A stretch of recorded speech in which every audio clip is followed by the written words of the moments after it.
Yo, what is going on, homies? It's your boy Stumped back for another Optc video, and in today's video, we're hopping back into the new Garp's challenge against the worst generation, utilizing mono INT this time. But before we begin, this team is not global friendly. This team is not free-to-play friendly, as my Japan account, as mentioned in the side video, as well as basically all of my previous Japan videos, my Japan account just isn't where it needs to be, unlike my global account. I don't have access to everything, so therefore I can't use everything. So this is what I'm using, this is the team, these are the supports. Let's dive in. So with the new Garp's challenge, it is a little bit tricky and it is a little bit difficult, but this particular mono INT team that I did build on stream today, it actually got the job done really easily, and actually got it done on the very first run. So you're in for a bit of a show, because this team is very strong. As you can see, we're using some very strong legends. We have like 2 of the debut legends that literally came out on the previous banner. We then have Jewelry Bonnie, who just came out within the last month. We have Verse Big Mom, who's like a top 5 legend, and then obviously Vista came out with Marco and Verse WhiteBeard and Verse Shanks. So these particular units aren't going to be accessible to all you JP players, but as mentioned in the verse video, in the side video, this is more to give global players and UJP players who are just sort of looking to see what this content actually does. It's more to give you guys a bit of an idea about what you actually need to do to take this particular fight on, and what are some really good characters. So ideally, you want to try and bring 4 turns of threshold removal without having an orb manipulator built into that same unit. So for this particular team, I do have Vista with double special activation. Vista gives an orb buff, which is really nice as well.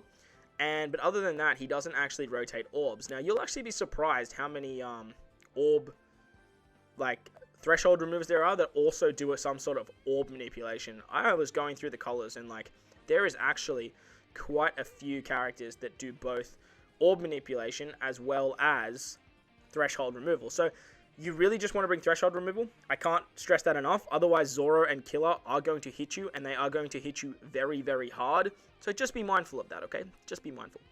On stage 3 is where things start to get a little bit, I'm not going to say tricky, but this is where things start to pick up. Now, on stage 3, we come up against Jewelry Bonnie, Scratch Manapoo, and Capone Beach. They're going to remove our sound effects, make our right side recovery, left side bombs, and they actually give us the new debuff, where if you eat a meat orb, you're actually going to take damage instead of healing. So on this particular stage, we're actually just going to pop our Bonnie special, because we actually had to store quite a bit on the turn before this, because I actually just sort of was rambling away and sort of mistimed all of my actual attacks. I had to stall out. So we're actually going to use the Bonnie special on this particular stage. We have to stall a little bit making our way through this particular run anyway, so it's not that big of a deal if we do pop specials fairly early. Once we hit Rogue has that annoying debuff where you can only do a certain amount of damage. And as you can see with the verse ability that I just used with WhiteBeard, as you can see with that, I could only do 500,000 damage. On the next turn, it's going to go to 1 million, and then it's going to go up to 1.5, then up to 2. And you guys get sort of how it's working. Now, this debuff isn't that big of a deal at the moment, but it is going to start getting a little bit annoying moving forward. Now, make sure that you guys are eating all your int and psi orbs every time you see them, just so you can get your versatility of WhiteBeard up, as well as recovery orbs and T&D orbs, if you want to get your Big Mom versatility up as well. But as we make our way through your Rogue's just going to keep building up that extra, well, it's like a damage lock. I think I'll call it like a damage lock debuff. He's just going to basically keep building that up. And then once we hit the 2 million mark, that's basically when we can sort of burst him down, as he sort of only has like 4 million HP or whatever it is. Once we have got to that 2 million mark, we can sort of just take him out with normal attacks, as we do have type advantage here, which is really nice. And then we can move on to the next stage against Killer and Zoro. Now, this is the stage that I was talking about earlier. With this particular stage against Killer and Zoro, they have 4 turns of threshold.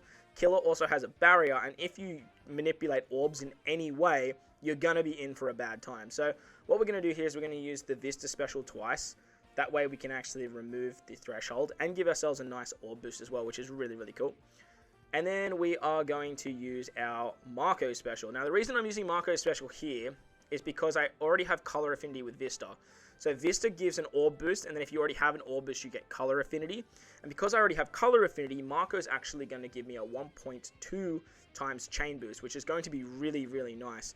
Now, on this particular stage, before we actually move on, we want to take out our boy Killer here. And we just want to do as much damage as we can to Zoro. As you guys saw, I did use the versatility of WhiteBeard on this particular stage. And the reason I'm actually using the versatility is because I actually want to take this next turn against Zoro to farm some orbs. As you guys can see here, with 2 WhiteBeards as captain, we can get a higher chance of landing on INT orbs. So it is very easy to actually get INT orbs. I say that now, but then I get that rotation of just absolute dookie. Hopefully we can get a good rotation here. Alright, we're missing 1 orb, but that's actually fine. We can easily cop that. Before we move on from this particular stage, we are going to use the Magello special. Lock all our orbs, and then move on to the next stage against Blackbeard. Now, the reason we do that is because Blackbeard gives us that orb lock mechanic. We have to hit 3 grades to break it.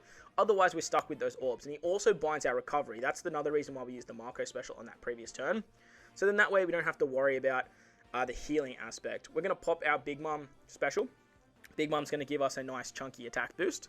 And then we can actually utilize our WhiteBeard special. Now, WhiteBeard here, the big reason we're using WhiteBeard here is he's giving us a base stat boost, as well as utilizing the support of Law. Once we've done that, we can sort of just hit our perfects and move on to the next stage. Ideally, before we move on, we want to make sure that we have our Bonnie special ready to go once again. The reason we want Bonnie special ready to go is because Bonnie can not only set the defense to 0, she gives us a 2.5 times attack and a 3.5 times chain lock, depending on how many recovery orbs we've taken. Bonnie and Marco are going to become one of our captains because they're in the middle slot. And then our bottom row is actually going to get blown away. Now, ideally, you want to have Big Mom down the bottom, as Big Mom is actually immune to blow away, which is really, really nice. On this particular turn, we actually get the carryover of the orb buff from the Big Mom stage. And then, well, not the Big Mom stage, the turn prior where we used the Big Mom special. And then we can actually use the Jewelry Bonnie special to get an attack boost and a chain lock and set the defense to 0. Finally, we're actually going to utilize the versatility of our WhiteBeard, and that means we can just sort of tank a shot here. We're going to hit our perfects, do as much damage as we possibly can. Boom, and I was about to say, we should be able to take out at least 2 of them and do some damage to Kid if you get lucky. But once we've done that, once we've taken out Law and Luffy, we are just going to utilize our verse WhiteBeard special once again. That way we can get a nice 2.5 times attack boost, and that way we're not wasting it by using it in conjunction with the Bonnie special. We're also going to get that 1000 base stats, which is really, really nice to have. And with that, we should just be able to easily take out our boy Marco. Marco's our captain. We should be able to easily take out our boy Kid on this particular stage. They have about 7 million HP, and we should just be able to hit that. Beautiful. So there you guys go. That was Mono Int taking on the new Garp's challenge against the worst generation. I hope you guys enjoyed this one, and if you did, make sure to go down there and belt the like button for me if you're new to the channel.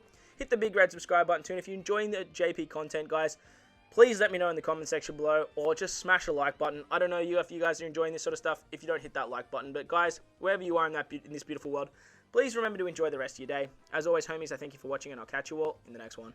Lights!